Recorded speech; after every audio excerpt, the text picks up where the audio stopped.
안녕하세요. 그 집에 무슨 일이 구독자 여러분. 오늘 들려드릴 이야기는 여러분의 마음을 뒤흔들 충격적인 운명의 드라마입니다. 재산이 산더미라 해도 그때 그녀의 손을 놓은 대가는 평생의 고통이었구나. 성공의 정점에 선 재벌 회장 강태수. 하지만 그의 마음 깊숙한 곳에는 45년 전 놓아버린 첫사랑 선희에 대한 그리움이 자리하고 있었습니다. 그런데 어느 날 우연히 마주친 한 여성. 설마 저 아이가 젊은 시절 선희와 똑 닮은 28살 윤지아. 그녀의 이력서에 적힌 단 한 줄이 태수의 세상을 뒤흔듭니다. 어머니 박선희. 지아야. 내 아버지는 강태수란다. 숨겨진 편지 한 통으로 밝혀진 충격적인 진실. 사랑하려 했던 남자가 친오빠였다는 운명의 장난 앞에서 이럴 수가. 내가 회장의 딸이라니. 45년간 감춰진 비밀, 엇갈린 운명, 그리고 뒤늦게 찾은 가족의 의미까지. 성공의 정점에 서 있지만 마음 한켠에 깊은 그리움을 품고 살아가는 한 남자의 이야기입니다. 눈물 없이는 들을 수 없는 가슴 벅찬 이야기가 지금 시작됩니다. 무료 구독과 좋아요로 저희에게 힘을 주시고 끝까지 함께 해주세요. 그럼 지금부터 강태수 회장의 이야기를 들려드리겠습니다. 서울 강남 한복판의 우뚝 선 태양그룹 본사 건물. 50층 높이의 이 거대한 유리탑은 대한민국 경제의 한 축을 담당하는 기업의 위용을 보여주고 있었습니다. 건물 꼭대기층 회장실에서 강태수는 오늘도 변함없이 냉철한 표정으로 임원회의를 주재하고 있었습니다. 3분기 실적 보고서를 보니 해외 사업부 매출이 전년 동기 대비 15% 증가했습니다. 상무의 보고가 이어지는 동안 태수의 시선은 회의실 너머 한강을 바라보고 있었습니다. 45년간 이 자리를 지켜온 그였습니다. 23의 나이에 아버지로부터 물려받은 작은 섬유 공장을 오늘의 대기업으로 키워낸 입지전적인 인물이었죠. 사람들은 그를 성공의 아이콘이라 불렀습니다. 회장님, 중국 법인 설립건은 어떻게 진행하시겠습니까? 전무의 질문에 태수는 천천히 고개를 돌렸습니다. 68의 나이에도 여전히 날카로운 눈빛과 위험 있는 자세를 유지하고 있는 그였습니다. 다음 주까지 세부 계획서를 다시 검토해서 올리세요. 투자 규모가 큰 만큼 신중해야 합니다. 태수의 한마디에 회의실 분위기가 긴장감으로 가득 찼습니다. 그의 결정 하나하나가 수만 명의 직원들과 수조 원의 자금을 좌우하는 막중한 책임감을 지고 있었으니까요. 2시간여에 걸친 회의가 끝나고 임원들이 모두 나간 후 태수는 혼자 남아 회장실 창가에 서 있었습니다. 저 멀리 한강이 유유히 흘러가는 모습을 바라보며 깊은 한숨을 내쉬었습니다. 화려한 성공 뒤에 감춰진 그만의 고독이 느껴지는 순간이었습니다. 재산이 산더미라 해도 그때 선희의 손을 놓은 대가는 평생의 고통이었구나. 태수의 마음속에서 45년 전 기억이 스며들기 시작했습니다. 23 청년이었던 자신과 21살의 아름다운 여인 선희. 가난했지만 사랑으로 가득했던 그 시절이 어제 일처럼 생생하게 떠올랐습니다. 비서가 조심스럽게 문을 두드리며 들어왔습니다. 회장님, 오늘 저녁 약속이 있으십니다. 대한상공회의소 회장단 모임이 7시에 있습니다. 취소해 주세요. 오늘은 일찍 들어가겠습니다. 태수는 짧게 대답하며 창가에서 돌아섰습니다. 최근 들어 이런 모임들이 부담스럽게 느껴졌습니다. 사람들과 함께 있으면서도 더욱 깊은 외로움을 느끼는 자신을 발견하게 되었거든요. 해가 저물어가는 저녁 시간, 태수는 평소보다 일찍 집으로 향했습니다. 강남의 고급 주택가에 자리한 그의 저택은 300평 대지 위에 지어진 한옥과 양옥이 조화롭게 어우러진 아름다운 건물이었습니다. 하지만 아무리 화려한 집이라 해도 혼자 사는 이 공간은 때로는 너무나 쓸쓸하게 느껴졌습니다. 현관문을 열고 들어서니 가정부가 반갑게 맞이했습니다. 회장님, 일찍 오셨네요. 저녁 준비해 드릴까요? 괜찮습니다. 오늘은 간단히 혼자 먹겠습니다. 태수는 서재로 향했습니다. 벽면 가득 빼곡히 꽂힌 책들과 오래된 가구들로 꾸며진 이 공간이 그에게는 가장 편안한 안식처였습니다. 서재 한쪽 벽면에는 젊은 시절의 사진들이 걸려 있었는데 그 중 하나가 유독 태수의 시선을 사로잡았습니다. 사진 속에는 23의 태수와 아름다운 여인이 함께 웃고 있었습니다. 바로 선이었습니다. 한강공원에서 찍은 듯한 그 사진에서 두 사람은 세상에서 가장 행복한 표정을 짓고 있었습니다. 태수는 천천히 그 사진 앞에 다가가 오래도록 바라보았습니다. 선이야. 작은 중얼거림이 고요한 서재에 메아리 쳤습니다. 사업 성공을 위해 선의를 포기했던 그 선택이 지금도 그를 괴롭히고 있었습니다. 재벌가 딸과의 정략 결혼을 택했던 젊은 날의 자신이 원망스러웠습니다. 태수는 서재 한쪽에 마련된 간이 바에서 위스키 한 잔을 따라 마셨습니다. 쓰라린 술맛이 목구멍을 타고 내려가며 가슴 깊은 곳까지 아리게 만들었습니다. 밤이 깊어갈수록 선의에 대한 그리움은 더욱 짙어져만 갔습니다. 다음 날 아침 태양그룹 본사는 여느 때와 다름없이 분주한 하루를 시작했습니다. 태수는 평소보다 1시간 일찍 출근해서 밀린 서류들을 정리하고 있었습니다. 어젯밤 선의에 대한 기억들 때문에 잠을 제대로 이루지 못했던 탓인지 얼굴에는 피로감이 역력했습니다. 회장님, 오늘 오전 10시에 신규 직원 면접이 있습니다. 가정부와 운전기사 채용 건인데 인사부에서 최종 확인을 받고 싶어 합니다. 비서의 보고에 태수는 고개만 끄덕였습니다. 평상시라면 이런 세부 채용 건에는 관심을 두지 않았지만 오늘따라 마음이 어수선한 상태였습니다. 오전 업무를 마치고 화장실에 가던 중 태수는 우연히 20층 회의실 앞을 지나게 되었습니다. 유리문 너머로 면접이 진행되고 있는 모습이 보였습니다.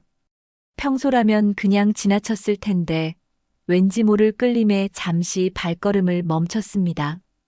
면접 관석에는 인사부장과 총무부장이 앉아 있었고 지원자석에는 한 젊은 여성이 단정하게 앉아 있었습니다. 태수의 시선이 자연스럽게 지원자에게 향했는데 그 순간 온몸에 전율이 흘렀습니다. 짙은 눈매, 선한 미소, 고운 이목구비까지 마치 시간을 거슬러 올라간 듯한 착각이 들었습니다. 45년 전 21살의 선희가 바로 저기 앉아 있는 것만 같았습니다. 설마 저 아이가... 태수의 마음이 급격히 요동치기 시작했습니다. 너무나 닮아 있는 모습에 숨이 막힐 지경이었습니다.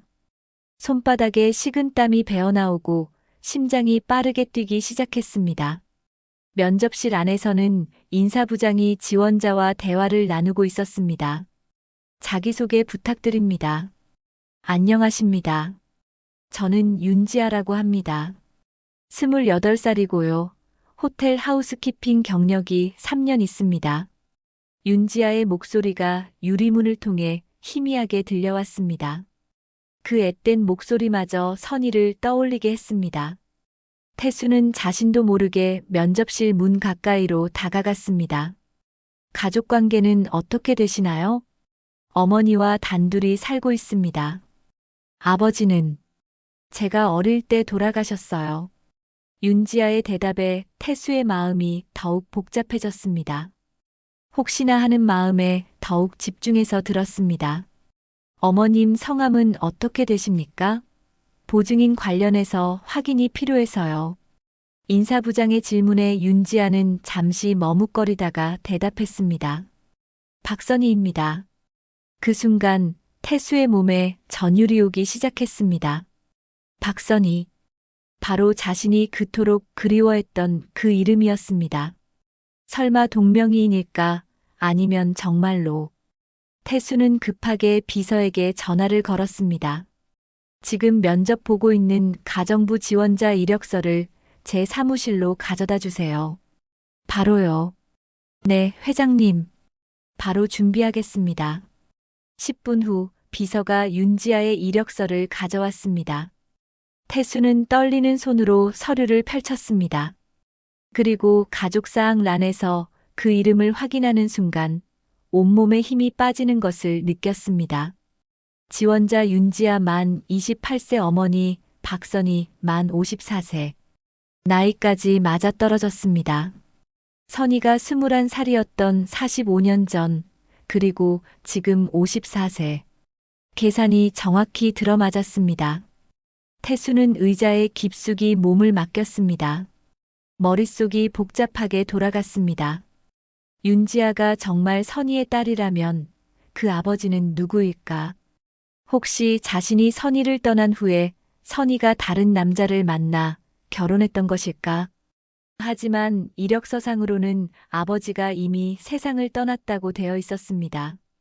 그렇다면 선희는 지금 혼자 살고 있다는 뜻일까? 수많은 궁금증이 머릿속을 맴돌았습니다. 면접이 끝나고 윤지아가 면접실에서 나오는 모습을 태수는 복도 끝에서 지켜보았습니다. 걸음걸이까지 선희와 닮아 있었습니다. 우아하면서도 소탈한 그 모습이 젊은 시절의 선희를 그대로 재현하는 것 같았습니다. 태수는 급하게 인사부장에게 전화를 걸었습니다. 방금 면접 본 가정부 지원자는 어떻습니까? 윤지아 씨 말씀이시죠? 경력도 충분하고 인상도 좋습니다. 추천할 만합니다. 그럼 그분으로 결정하겠습니다. 내일부터 출근할 수 있도록 연락해 주세요. 네, 알겠습니다. 그런데 회장님 댁 가정부는 이미 계시는 것으로 아는데. 추가 채용입니다. 집이 넓어서 인력이 더 필요해요. 태수의 대답에 인사부장은 더 이상 묻지 않았습니다. 전화를 끊고 난 후 태수는 오랫동안 창밖을 바라보며 생각에 잠겼습니다.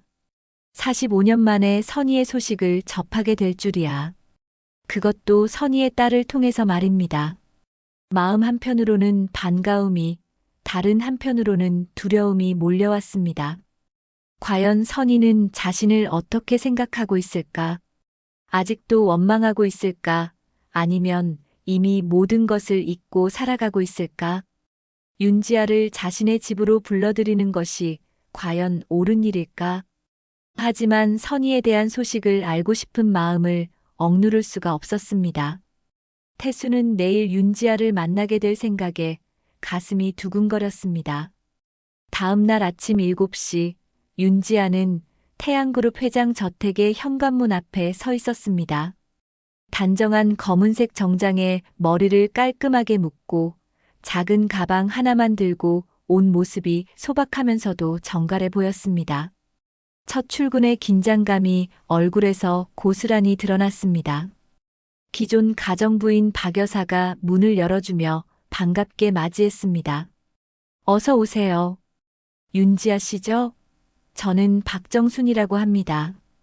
여기서 10년째 일하고 있어요. 안녕하세요. 잘 부탁드립니다. 지아의 정중한 인사에 박 여사는 흡족한 표정을 지었습니다. 두 사람은 집 안을 돌아보며 업무 분담에 대해 이야기를 나눴습니다. 회장님께서 추가 인력이 필요하다고 하셔서 채용하게 됐어요. 집이 워낙 넓어서 혼자 하기엔 벅찬 것도 사실이고요. 지아는 고개를 끄덕이며 박 여사의 설명을 들었습니다. 300평 규모의 저택은 정말 넓었습니다. 한옥과 양옥이 조화롭게 어우러진 건물 구조에 정원까지 더해져 관리할 곳이 한두 곳이 아니었습니다. 지아 씨는 주로 2층 구역을 담당해 주시면 될 것 같아요. 회장님 서재와 침실, 손님방들이 있거든요. 2시간 정도 집안 구조와 업무에 대한 설명을 들은 후 지아는 본격적으로 일을 시작했습니다. 호텔에서의 경험이 있었던 터라 청소와 정리정돈에는 익숙했습니다. 세심하고 꼼꼼한 성격이 일하는 모습에서 고스란히 드러났습니다. 오전 10시쯤 태수가 회사에서 급한 서류를 가지러 잠시 집에 들렀습니다. 현관에 들어서자마자 평소와 다른 분위기를 느꼈습니다. 집안 곳곳에서 은은한 꽃향기가 났고 더욱 깔끔하게 정리된 느낌이었습니다. 2층으로 올라가던 중 서재 앞에서 지아와 마주쳤습니다. 지아는 깜짝 놀라며 정중하게 인사를 했습니다. 안녕하십니까, 회장님. 오늘부터 일하게 된 윤지아입니다. 네, 수고하십니다. 태수는 짧게 대답했지만 마음속으로는 큰 동요를 일으키고 있었습니다. 가까이서 본 지아의 모습은 더욱 선의를 닮아 있었습니다. 특히 수줍게 웃는 모습과 공손한 말투까지 모든 것이 젊은 시절의 선의를 떠올리게 했습니다. 혹시 서재 청소는? 제가 하고 있었습니다. 방해가 되었다면 죄송합니다. 아니에요, 괜찮습니다. 천천히 하세요. 태수는 서류를 챙긴 후 서재를 나섰습니다. 복도를 걸으며 지아가 성실하게 일하는 모습을 자꾸 돌아보게 되었습니다. 진공 청소기를 돌리고 책장을 닦고 바닥을 정성스럽게 걸레질하는 모습에서 성실함이 묻어났습니다. 저 아이가 정말 선의의 딸일까? 태수는 마음속으로 중얼거렸습니다. 닮은 것이 단순히 외모뿐만이 아니었습니다. 일하는 자세, 말투, 심지어 작은 습관들까지 선의와 비슷한 점이 많았습니다. 오후에는 태수의 아들 강민호가 집에 들렀습니다. 40살의 민호는 태양그룹 상무로 재직 중이었는데 아직 결혼하지 않은 채 아버지와 같은 집에서 생활하고 있었습니다. 평소 여성에게 별다른 관심을 보이지 않던 그였는데 오늘은 달랐습니다. 거실에서 꽃꽂이를 새로 정리하고 있는 지아의 모습을 본 순간 민호는 발걸음을 멈췄습니다. 지아의 섬세한 손길로 꽃들이 아름답게 배치되는 모습을 너클 잃고 바라보았습니다.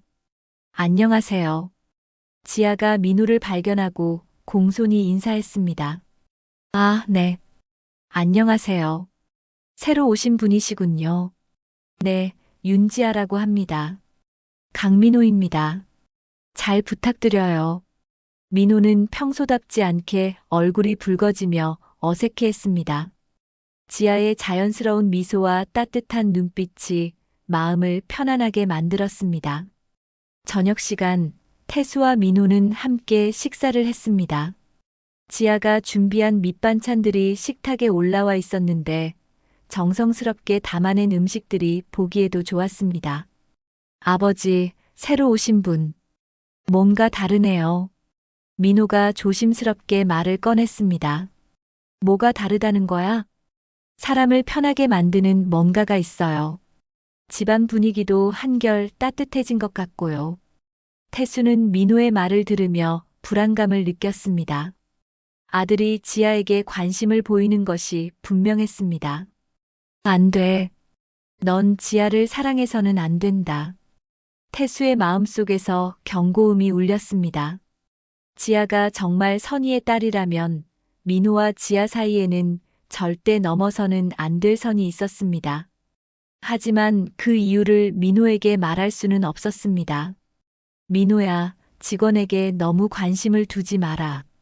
아버지, 그런 뜻이 아니라. 알겠다. 그냥 일은 일로만 생각해라. 태수의 단호한 말투에 민호는 더 이상 말하지 못했습니다. 하지만 마음속 깊은 곳에서는 지아에 대한 호감을 감출 수 없었습니다. 그날 밤 태수는 서재에서 혼자 술을 마시며 복잡한 심경을 달랬습니다. 지아를 통해 선의의 소식을 알고 싶은 마음과 민호가 지아에게 마음을 두는 것에 대한 우려가 교차했습니다. 창밖으로 보이는 달빛이 서재를 은은하게 비추고 있었습니다. 태수는 달을 바라보며 선의를 생각했습니다. 과연 선의는 지금 어떻게 살고 있을까? 지아를 키우며 어떤 삶을 살아왔을까? 궁금증은 더해만 갔지만 쉽게 답을 찾을 수는 없었습니다. 한편 민호는 자신의 방에서 잠들지 못하고 있었습니다. 지아의 모습이 자꾸만 떠올랐습니다. 따뜻한 미소, 성실한 일하는 모습, 공손한 말투까지 모든 것이 마음에 깊은 인상을 남겼습니다. 아버지의 차가운 반응이 의외였지만 마음속 깊은 곳에서 피어나는 감정을 막을 수는 없었습니다. 이렇게 강태수 저택에는 새로운 갈등의 씨앗이 뿌려졌습니다. 아버지와 아들, 그리고 그들 사이에 놓인 윤지아. 복잡하게 얽힌 운명의 실타래가 조금씩 풀려나가기 시작했습니다. 윤지아가 강태수 저택에서 일한 지 일주일이 지났습니다. 퇴근 후 집에 돌아와 어머니 선희와 함께 저녁을 먹고 있던 지아는 문득 어머니에게 궁금한 것이 생겼습니다. 엄마, 강태수 회장님이라고 아세요? 태양그룹 회장님이요. 선희의 손이 잠시 멈췄습니다. 젓가락을 쥔 손이 미세하게 떨리는 것을 지아는 놓치지 않았습니다. 왜 갑자기 그런 걸 물어보니? 그분 댁에서 일하게 됐거든요. 그런데 왠지 저를 보는 눈빛이 이상해요. 마치 저를 어디서 본 것 같다는 표정이시더라고요. 선희는 아무렇지 않은 척 고개를 저었습니다. 그럴 리 없을 텐데. 너무 생각하지 마라. 하지만 지아는 어머니의 어색한 반응을 느낄 수 있었습니다. 평소 털털한 성격의 선희가 이렇게 당황하는 모습을 본 적이 거의 없었거든요. 그날 밤 지아는 방 정리를 하다가 옷장 깊숙한 곳에서 낡은 상자 하나를 발견했습니다. 어머니의 젊은 시절 물건들이 들어있는 것 같았습니다. 호기심에 상자를 열어보니 오래된 편지들과 함께 몇 장의 사진이 나왔습니다. 사진들을 하나씩 들여다보던 지아는 깜짝 놀랐습니다. 젊고 아름다운 어머니의 모습이 담긴 사진들 중에 낯익은 얼굴이 보였습니다. 한강공원으로 보이는 곳에서 어머니와 나란히 서서 웃고 있는 젊은 남성이었습니다. 이 사람이 설마. 지아는 사진을 자세히 들여다보았습니다. 20대 초반으로 보이는 그 남성의 얼굴이 강태수 회장의 젊은 시절 모습과 너무나 닮아 있었습니다. 날카로운 눈매와 굳은 의지가 담긴 표정까지 분명히 같은 사람이었습니다. 어머니 곁에 있던 이 남자는 누구지? 지아의 마음이 복잡해지기 시작했습니다.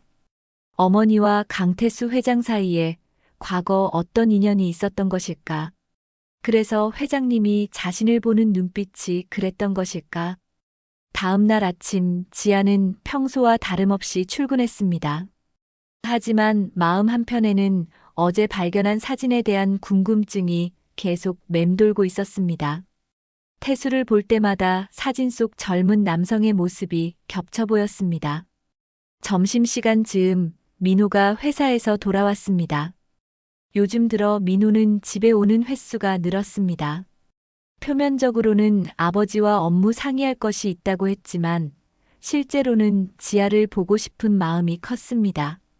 지아 씨, 잠시 시간 있으세요? 민호가 거실에서 청소를 하고 있던 지아에게 다가왔습니다. 평소보다 긴장한 모습이 역력했습니다. 네, 무슨 일이시죠? 정원에서 잠깐 이야기할 수 있을까요? 지아는 고개를 끄덕이며 민호를 따라 정원으로 나갔습니다. 가을볕이 따스하게 내리쬐는 정원에서 민호는 한동안 말문을 열지 못했습니다. 지아 씨, 저는 솔직히 말씀드리고 싶은 게 있어요. 민호의 목소리가 떨리고 있었습니다. 40살의 나이에도 첫사랑을 고백하는 청년처럼 서툴렀습니다. 지아 씨가 이 집에 온 이후로 제 마음이 많이 변했어요. 지아 씨를 보면 마음이 편해지고 따뜻해져요. 혹시 저와 시간을 내서 만나실 의향이 있을까요? 지아는 당황했습니다. 민호의 진심은 느껴졌지만 고용주 아들의 고백이라는 점에서 부담스러웠습니다. 상무님, 저는 민호라고 불러주세요. 그리고 답은 천천히 생각해 보세요. 저는 지아 씨를 정말 진심으로. 그때 서재 창문에서 이 모습을 지켜보고 있던 태수가 급하게 밖으로 나왔습니다. 민호야, 뭐 하는 거냐? 태수의 목소리에는 분노가 섞여 있었습니다. 민호는 아버지의 갑작스러운 등장에 놀랐습니다. 아버지, 저는 그냥. 지아 씨, 일로 들어가세요. 태수의 차갑고 단호한 말투에 지아는 어쩔 수 없이 집 안으로 들어갔습니다. 아버지와 아들만 정원에 남게 되었습니다. 아버지, 왜 그러세요? 저는 지아 씨에게 진심이에요. 진심? 그냥 직원일 뿐이다. 함부로 생각하지 마라. 직원이라고 해서 사람이 아닌가요? 지아 씨는 정말 좋은 사람이에요. 태수의 표정이 더욱 굳어졌습니다. 마음속으로는 민호의 마음을 이해하면서도 절대 허락할 수 없다는 생각이 강했습니다. 민호야, 내가 모르는 사정이 있다. 지아 씨와는 절대 안 된다. 무슨 사정요? 대체 왜 안 되는 거예요? 민호의 목소리가 높아졌습니다. 아버지의 일방적인 반대가 이해되지 않았습니다. 그냥 안 된다는 건 안 되는 거다. 더 이상 지아 씨에게 관심 두지 마라. 아버지, 이건 제 인생이에요. 왜 제 마음까지 간섭하시는 거예요? 간섭이 아니라 충고다.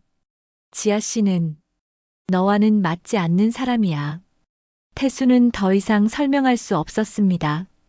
지아가 선희의 딸일 가능성이 높고 만약 그게 사실이라면 민호와 지아 사이에는 넘을 수 없는 벽이 있었습니다. 하지만 그 이유를 민호에게 말할 수는 없었습니다. 도대체 무슨 이유인지 말씀해 주세요. 그렇지 않으면 저는 제 마음대로 하겠습니다. 민호의 반발에 태수는 더욱 답답함을 느꼈습니다.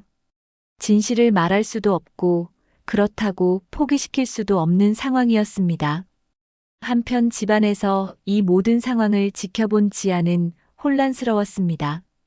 민호의 고백도 당황스러웠지만 태수의 강한 반대가 더욱 이해되지 않았습니다. 왜 회장님은 그렇게까지 반대하는 것일까?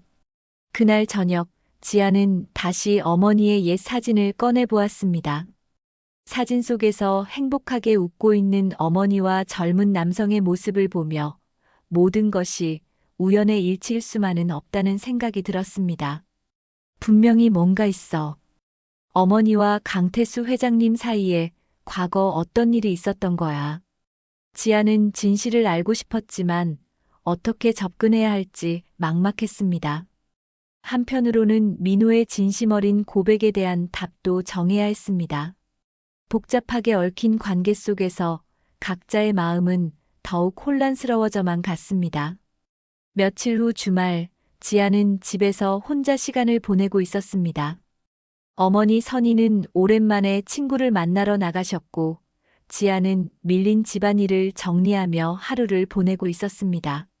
민호의 고백 이후 마음이 복잡해진 상황에서 혼자만의 시간이 필요했습니다.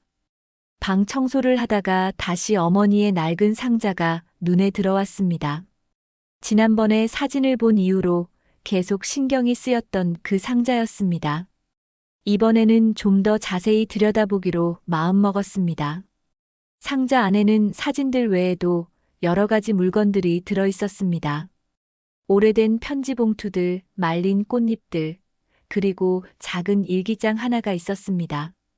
지아는 조심스럽게 편지 봉투들을 하나씩 들여다보았습니다.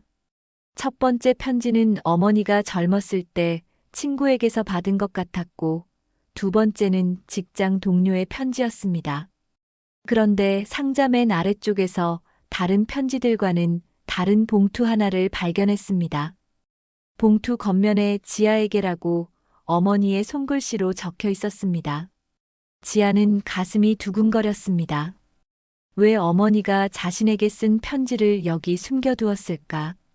떨리는 손으로 봉투를 열어보니 정성스럽게 접힌 편지 한 장이 들어 있었습니다. 편지를 펼치는 순간 지아의 세상이 흔들리기 시작했습니다. 사랑하는 내 딸 지아에게 엄마가 이 편지를 쓰는 지금 내가 이 글을 읽게 될 날이 언제일지 모르겠다. 하지만 언젠가는 진실을 알아야 할 때가 올 것이라고 생각한다. 지아야, 엄마가 너에게 평생 숨겨온 비밀이 있다. 내 아버지는 강태수란다. 그래, 바로 태양그룹의 강태수 회장이 내 진짜 아버지다. 우리가 사랑했던 시절이 있었다. 21살의 나와 23의 강태수. 우리는 정말 행복했다. 하지만 상황이 허락하지 않았단다. 강태수는 집안의 압력으로 재벌가 딸과 결혼해야 했고 나는 가난한 집 딸이었으니까. 임신 사실을 알았을 때 그에게 말하려 했지만 이미 그의 약혼 소식이 신문에 났더구나. 나는 혼자 너를 낳아 기를 결심을 했다. 지아야, 넌 분명 그의 딸이다. 그리고 그는 내가 존재한다는 사실조차 모른다. 엄마가 혼자 이 비밀을 간직하며 살아왔단다. 이 편지를 읽고 있다면 아마 우연찮게 그와 만나게 되었거나 어떤 인연이 생겼을 것이다. 그럴 때를 대비해서 이 글을 남겨둔다. 내가 어떤 선택을 하든 엄마는 지지할 거야. 하지만 그들에게는 이미 다른 삶이 있다는 것을 기억해라. 사랑한다, 내 딸아. 엄마가. 편지를 끝까지 읽는 동안 지아의 손이 점점 더 심하게 떨렸습니다. 편지지가 바스락거리는 소리만이 적막한 방 안에 울려 퍼졌습니다. 이럴 수가. 내가 회장님의 딸이라니. 지아는 편지를 손에서 놓치며 바닥에 주저앉았습니다. 머릿속이 하얗게 변했습니다. 강태수 회장이 자신의 친아버지라는 충격적인 사실보다도 더 끔찍한 깨달음이 밀려왔습니다. 민호. 자신에게 고백했던 민호가 사실은 이복 오빠였다는 것입니다. 자신도 모르게 민호에게 느꼈던 묘한 감정들, 그의 따뜻한 미소에 마음이 흔들렸던 순간들이 모두 잘못된 것이었습니다. 아니야. 이건 말이 안 돼. 지아는 고개를 저으며 부정하려 했지만 모든 퍼즐이 맞춰지고 있었습니다. 태수가 자신을 보는 복잡한 눈빛, 민호와 자신의 관계를 그토록 강하게 반대했던 이유, 그리고 어머니가 강태수 회장 이야기를 꺼냈을 때 보였던 당황스러운 반응까지. 방 안에서 지아의 오열 소리가 터져나왔습니다. 28회 동안 아버지 없이 살아왔던 자신의 인생, 그리고 갑작스럽게 밝혀진 출생의 비밀 앞에서 지아는 어떻게 해야 할지 몰랐습니다.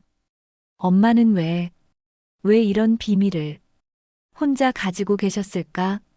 지아는 어머니에 대한 원망과 이해의 마음이 교차했습니다.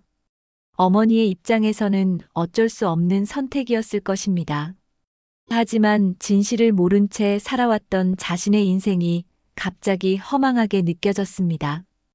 더욱 충격적인 것은 민호에 대한 감정이었습니다. 고백을 받고 진지하게 고민했던 자신이 부끄러웠습니다. 만약 진실을 모른 채 민호의 마음을 받아들였다면 어떻게 되었을까? 상상만 해도 끔찍했습니다. 지아는 편지를 다시 주워들고 읽어보았습니다. 어머니의 절절한 마음이 담긴 글씨체에서 오랜 세월 혼자 감춰왔던 고통이 느껴졌습니다. 그래서 회장님이 그렇게 반대하셨구나. 태수의 반대 이유를 이제야 이해할 수 있었습니다. 태수도 지아가 선희의 딸이라는 것을 짐작했을 것입니다. 하지만 확실한 증거가 없어서 확언하지 못했던 것 같았습니다. 지아는 일어나서 창문 앞으로 갔습니다. 저녁 노을이 하늘을 붉게 물들이고 있었지만 아름다운 풍경도 지금의 지아에게는 아무런 위로가 되지 않았습니다. 이제 어떻게 해야 하지? 강태수 저택에서 계속 일할 수 있을까? 태수와 마주할 때마다 이 비밀을 간직하며 태어난 척 할 수 있을까? 그리고 민호는 어떻게 해야 할까? 진실을 알려야 할까? 아니면 그냥 피해야 할까? 지아의 머릿속은 복잡한 생각들로 가득 찼습니다. 편지를 가슴에 품고 한참을 서 있다가 결국 침대에 쓰러져 눈물을 쏟아냈습니다. 밖에서 어머니가 돌아오는 소리가 들렸지만 지아는 방문을 열 수 없었습니다. 어머니를 마주하면 울음이 터져 나올 것 같았습니다.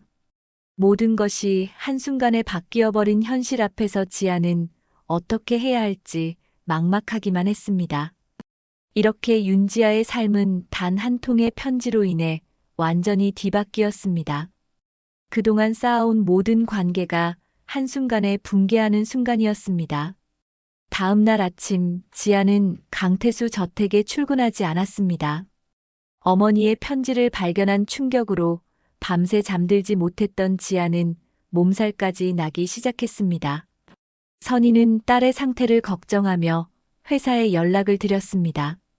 죄송합니다. 지아가 몸살이 나서 오늘 하루 쉬어야 할 것 같습니다. 전화를 받은 박 여사는 태수에게 지아의 결근 소식을 전했습니다. 태수는 평소 성실했던 지아가 갑자기 아프다는 소식에 뭔가 이상함을 느꼈습니다. 혹시 진실을 알게 된 것은 아닐까 하는 불안감이 엄습했습니다.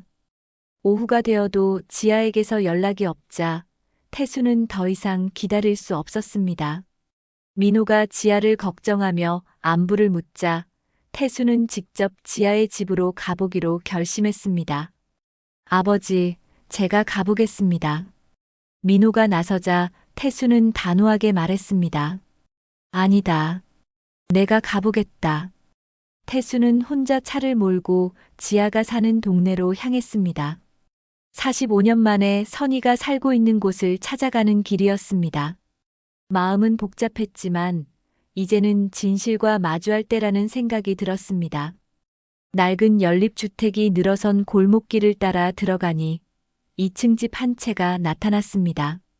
주소를 확인해 보니 바로 지아의 집이었습니다. 태수는 차에서 내려 깊은 숨을 들이쉬었습니다. 현관문을 두드리자 선희가 문을 열었습니다. 45년 만에 마주한 첫사랑의 얼굴이었습니다. 세월의 흔적이 있었지만 여전히 아름다운 선희의 모습에 태수는 말문이 막혔습니다. 태수, 선희도 마찬가지였습니다. 눈앞에 나타난 태수의 모습을 보며 시간이 멈춘 듯한 느낌을 받았습니다. 선희야, 오랜만이야. 어떻게, 왜 여기까지, 지아 때문에 왔어. 우리, 이야기할 게 있지 않을까? 선희는 잠시 망설이다가 태수를 집 안으로 들어오라고 했습니다. 소박한 거실에서 두 사람은 어색하게 마주 앉았습니다.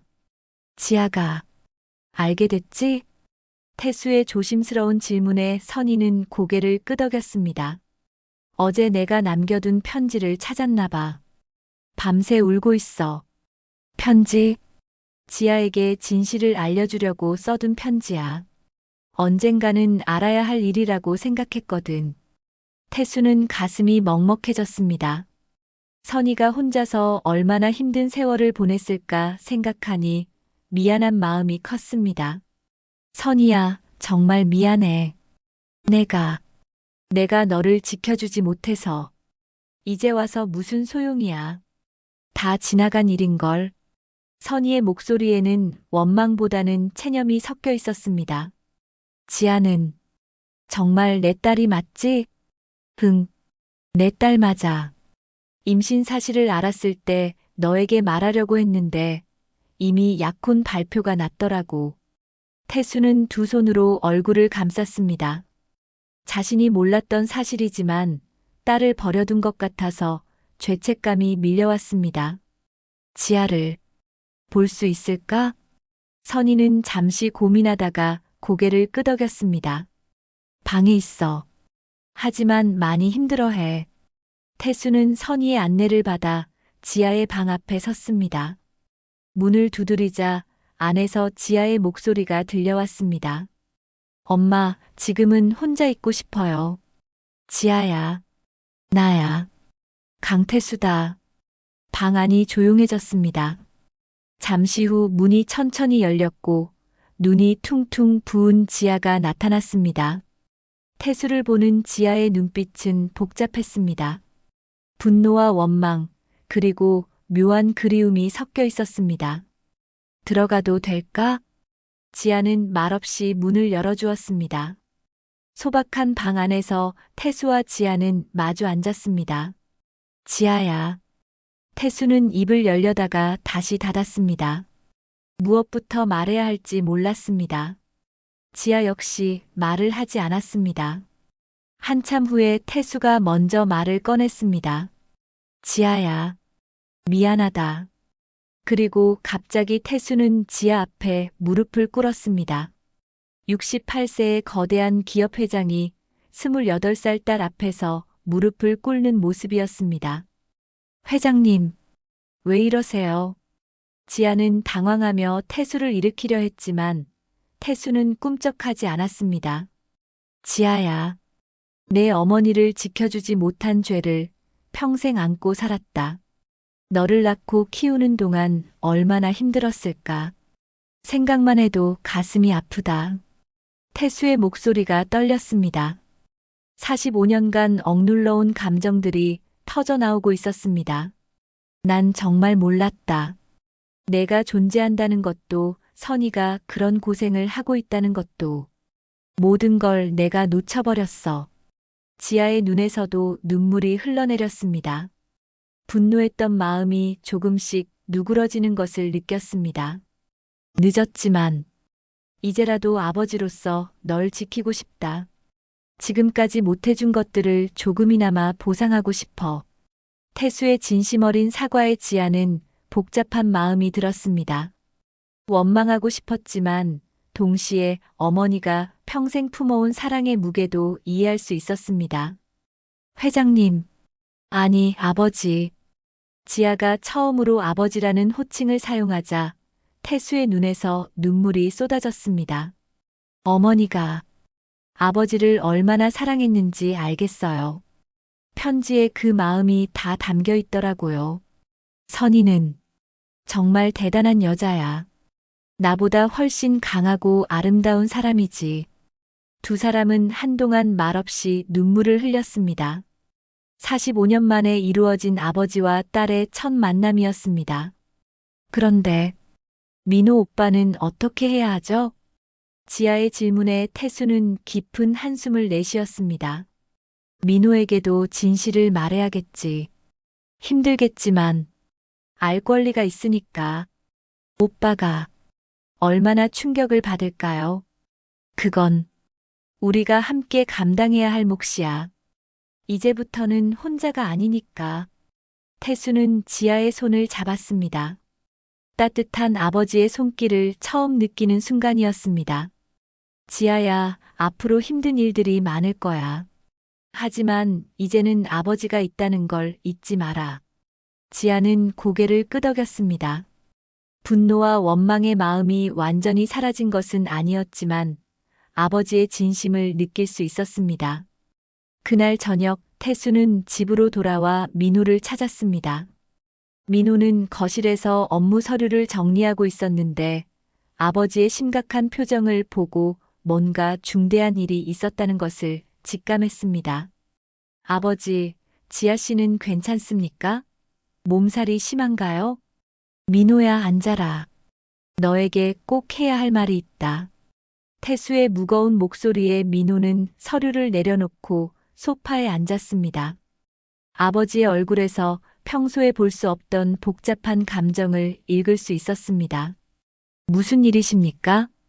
태수는 한참 동안 말을 시작하지 못했습니다.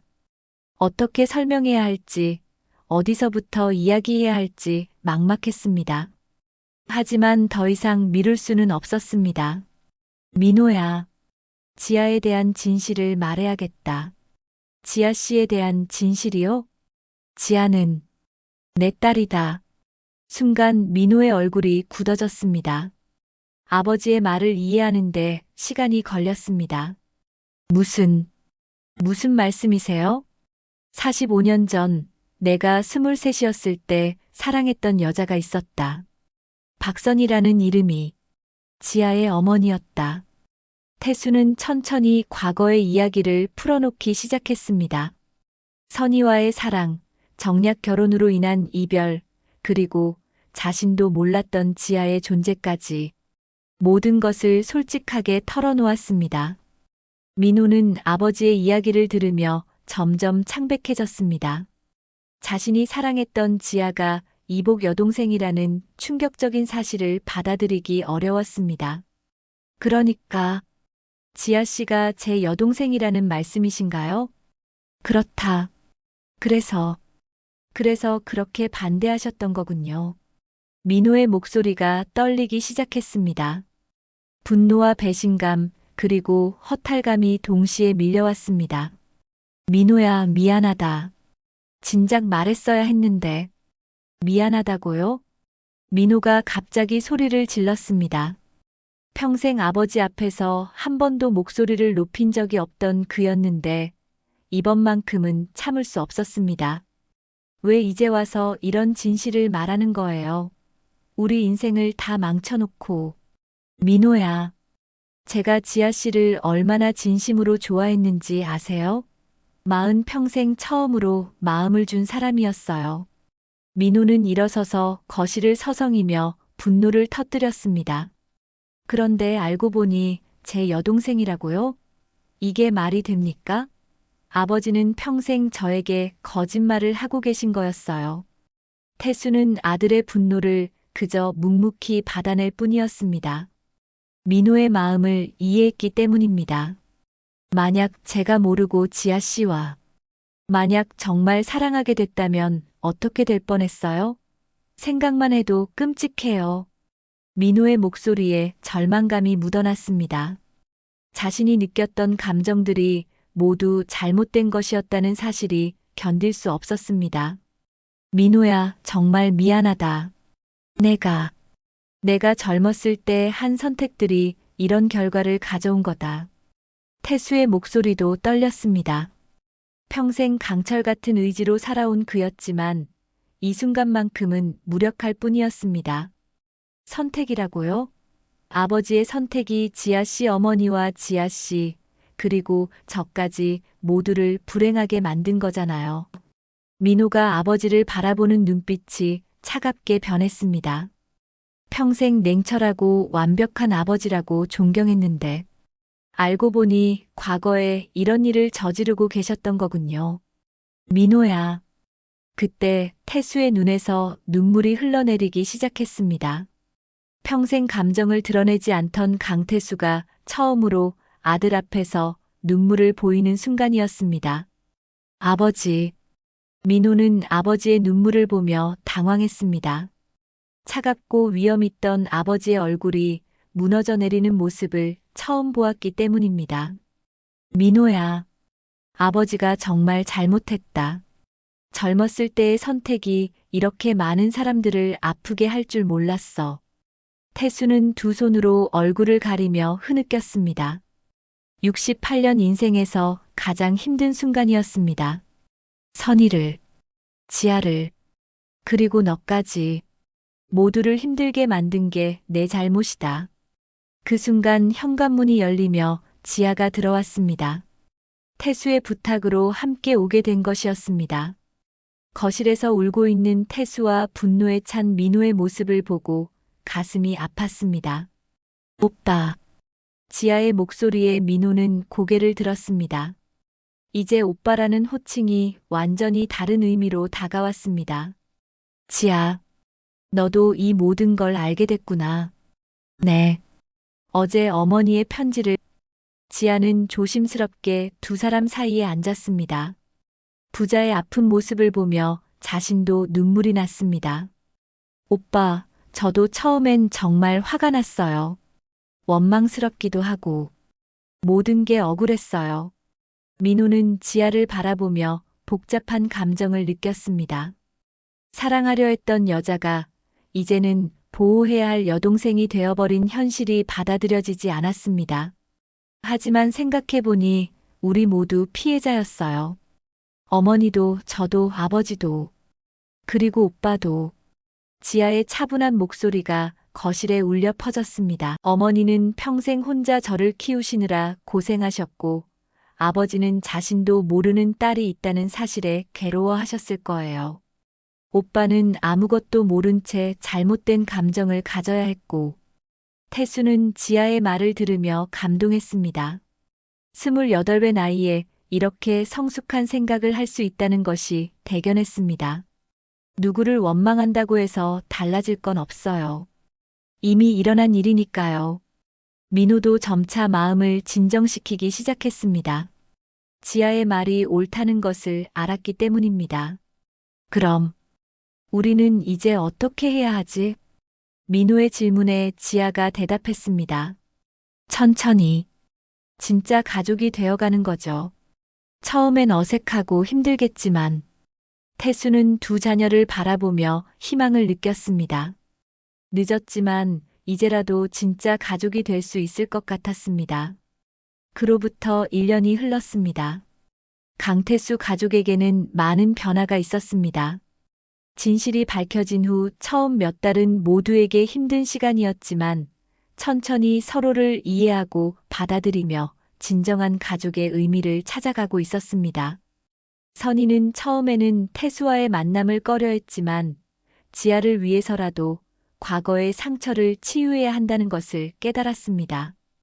두 사람은 오랜 대화를 통해 서로를 용서하고 이제는 지아의 부모로서 협력하는 관계가 되었습니다. 민호는 지아에 대한 감정을 정리하는데 가장 오랜 시간이 걸렸습니다. 사랑했던 여자가 여동생이 되어버린 현실을 받아들이기까지 많은 고민과 아픔이 있었습니다. 하지만 점차 지아를 진짜 여동생으로 생각하게 되었고 누구보다 아끼고 보호하고 싶은 존재로 여기게 되었습니다. 지아는 강태수 저택에서의 가정부 일을 그만두고 새로운 시작을 준비하고 있었습니다. 태수의 도움으로 호텔 경영학을 공부할 기회를 얻었고 자신만의 꿈을 키워나가고 있었습니다. 봄이 찾아온 어느 일요일 오후 강태수 저택의 정원에는 따뜻한 햇살이 내리쬐고 있었습니다. 선희와 지아, 태수와 민호, 네 사람이 함께 정원에서 시간을 보내고 있었습니다. 이제는 어색하지 않은 자연스러운 가족의 모습이었습니다. 지아야, 대학교 입학 준비는 잘 되어가고 있니? 태수가 정원 벤치에 앉아 지아에게 물었습니다. 지난 1년 동안 태수는 지아에게 아버지다운 관심과 사랑을 쏟고 있었습니다. 네, 다음 주에 최종 면접이 있어요. 긴장되지만 열심히 준비했으니까 괜찮을 거예요. 지아의 밝은 대답에 태수는 흐뭇한 표정을 지었습니다. 딸이 꿈을 향해 나아가는 모습이 자랑스러웠습니다. 면접 때 오빠가 차로 데려다 드릴까요? 민호가 다정하게 제안했습니다. 이제 민호에게 지아는 세상에서 가장 소중한 여동생이었습니다. 고마워요, 오빠. 하지만 혼자 가볼게요. 앞으로 혼자서도 잘할 수 있다는 걸 보여드리고 싶어요. 지아의 당찬 모습에 모두가 미소를 지었습니다. 선희는 정원 한쪽에서 꽃들을 돌보며 이 평화로운 순간을 만끽하고 있었습니다. 힘들었던 지난 날들이 있었기에 지금의 행복이 더욱 소중하게 느껴졌습니다. 선희 씨, 이 장미꽃이 정말 아름답네요. 태수가 선희 곁으로 다가가 말했습니다. 두 사람 사이에는 이제 애증이 아닌 깊은 이해와 존중이 자리 잡고 있었습니다. 지아가 좋아하는 꽃이에요. 어릴 때부터 장미꽃을 보면 항상 웃었거든요. 그랬구나. 나도 이제야 지아의 그런 모습들을 알아가는 중이야. 태수의 목소리에는 아쉬움과 감사함이 동시에 담겨 있었습니다. 오후가 깊어갈 무렵 지아는 태수에게 조심스럽게 다가갔습니다. 할 말이 있었습니다. 말씀드릴 게 있어요. 뭔지 말해보렴. 다음 달부터 학교 기숙사에서 생활하려고 해요. 독립해서 혼자 살아보고 싶어요. 태수는 잠시 놀란 표정을 지었지만 곧 이해한다는 듯 고개를 끄덕였습니다. 그래. 내가 28이니 당연히 독립하고 싶을 거야. 아버지는 지지한다. 정말요? 물론이지. 하지만 힘들 때는 언제든 집으로 와. 이제 너에게는 돌아올 곳이 있으니까. 태수의 따뜻한 말에 지아의 마음이 벅찼습니다. 1년 전만 해도 상상할 수 없었던 일이었습니다. 그리고 혼자가 아니야. 내 뒤에는 항상 가족이 있다는 걸 잊지 마라. 민호도 옆에서 덧붙였습니다. 맞아요, 지아 씨. 우리는 이제 진짜 가족이니까요. 해가 저물어가는 정원에서 네 사람은 함께 앉아 있었습니다. 각자 다른 길을 걸어왔지만 이제는 하나의 가족이 된 사람들이었습니다. 지아는 마음속 깊이 감사함을 느끼고 있었습니다. 어머니의 희생과 사랑, 아버지의 뒤늦은 후회와 진심, 그리고 오빠가 된 민호의 따뜻한 마음까지 모든 것이 소중했습니다. 엄마, 정말 고생 많으셨어요. 지아가 선희의 손을 잡으며 말했습니다. 괜찮다, 딸아. 엄마는 너만 행복하면 돼. 선희의 눈가에 눈물이 맺혔습니다. 그때 지아가 태수를 향해 조심스럽게 입을 열었습니다. 아버지. 그 한마디에 태수는 눈을 감았습니다. 딸이 아버지라고 부르는 그 말이 여전히 기적 같았습니다. 눈가에 맺힌 눈물을 숨길 수 없었습니다. 고맙다, 지아야. 늦었지만 아버지가 될 수 있게 해줘서 저야말로 고마워요. 아버지를 만날 수 있어서. 정원에 석양이 물들고 있었습니다. 붉은 노을이 네 사람을 따뜻하게 감싸고 있었습니다. 지아는 이제 새로운 인생을 시작할 준비가 되어 있었습니다. 혼자가 아닌 든든한 가족이라는 울타리가 있는 새로운 시작이었습니다. 앞으로도 우리 가족 계속 함께해요. 지아의 말에 모두가 고개를 끄덕였습니다. 힘든 시간들을 겪으며 더욱 단단해진 가족의 유대감이 이들을 하나로 묶어주고 있었습니다. 그렇게 강태수 가족의 새로운 이야기가 시작되었습니다. 과거의 상처는 치유되었고 미래에 대한 희망이 가득했습니다. 사랑하는 가족들과 함께라면 어떤 어려움도 극복할 수 있을 것 같았습니다. 지아는 마음속으로 다짐했습니다. 어머니와 아버지, 그리고 오빠가 만들어준 이 소중한 기회를 헛되이 하지 않겠다고. 새로운 인생에서도 가족의 사랑을 가슴에 품고 열심히 살아가겠다고. 저녁 노을이 완전히 사라지고 별이 떠오르는 하늘 아래 네 사람은 여전히 정원에 앉아 서로의 온기를 나누고 있었습니다. 이제 진짜 가족이 된 그들의 앞날에는 희망이 가득했습니다.